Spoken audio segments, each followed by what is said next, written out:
everyone, gimana kabarnya hari ini? Banyak pikiran, banyak utang, bahagia, galau, sakit, putus cinta, letih, lesu, dan lain-lainnya. Pokoknya bagaimana keadaan kalian harus bahagia walaupun dunia tidak memihak pada Anda. Gimana liburannya, memuaskan apa, kurang memuaskan, komen di bawah. Jadi gimana? Welcome back to penjara suci, balik pondok woi, balik pondok. Ngapain duduk-duduk rumah, balik pondok, liburannya udah selesai. Welcome to realita dunia. Sebenarnya gue tuh masih bingung mau bahas apa karena faktor kebanyakan nastar ya kan. Tapi kemarin pas gue buat komunitas ada yang komen bahas gosop. Dan gue nggak tahu ini takdir apa enggak. Kemarin kan sebelum Ramadan itu kan ada bulan Rajab sama Sya'ban kan.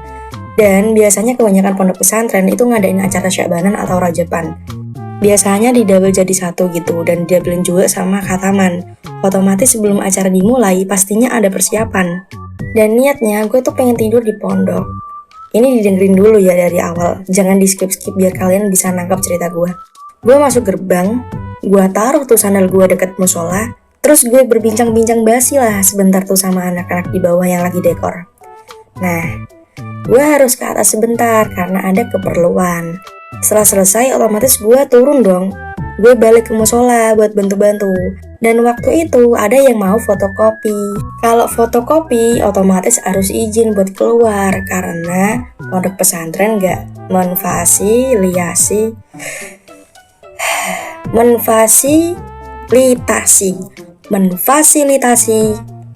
buat fotokopi. Jadinya izin sama bapak pengurus.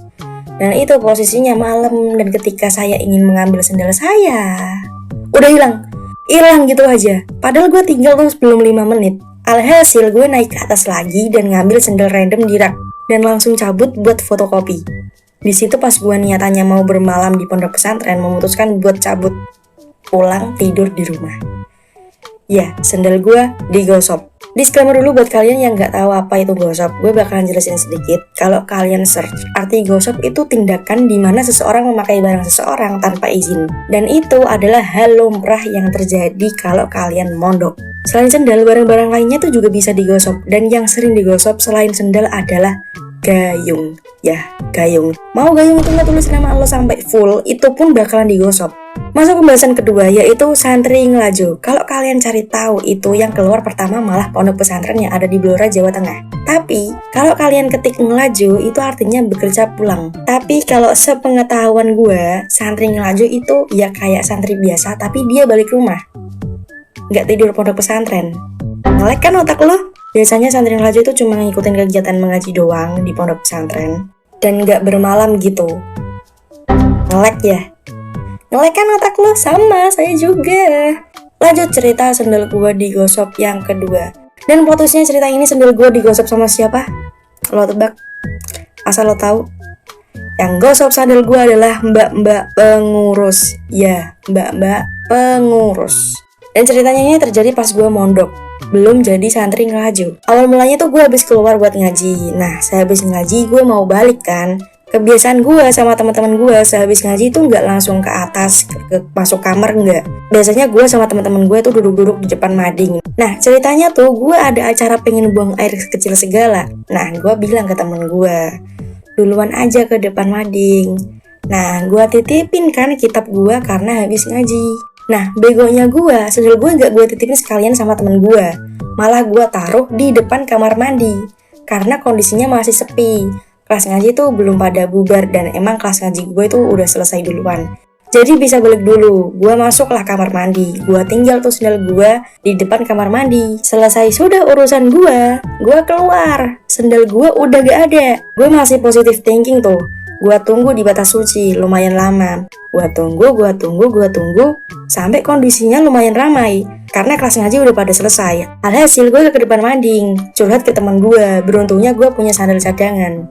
Tapi sandal yang digosok itu sandal karpil. Dan sandalnya itu kepala nama bokap gue. Bokap gue warna merah dan gue warna biru. Dan sandal cadangan yang gue punya itu kayak sandal-sandal gunung yang gak ada brandnya. Terus ada motif garis-garisnya merah, kuning, hijau di langit yang biru. Nah, sandal yang begitu tuh emang lumayan tren waktu gue mondok. Tapi gue lebih ikhlas sandal itu yang digosok daripada sandal yang kapelan sama bokap gue.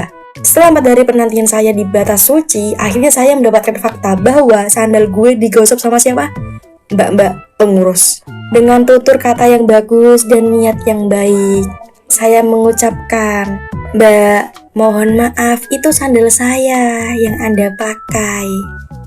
Dan lo tahu responnya apa? Lo tahu responnya apa? Gue dicuekin anjir, gue dicuekin. Dan gue berjuang selama 1 minggu buat dapetin sendal gue balik. Sampai akhirnya ada keberuntungan yang memihak pada saya. Sendal gue ada di depan kamar mandi pengurus. Dan kamar mandi pengurus kondisinya tertutup. Itu tandanya manusia yang mengambil sendal gue ada di sana tanpa babi bu. Gue langsung ambil tuh sendal gue, naik ke atas, gue simpen tuh sendal di loker gue kunci. Dan alhasil perjuangan penantian selama 14 hari menuai hasil, mendapatkan hasil.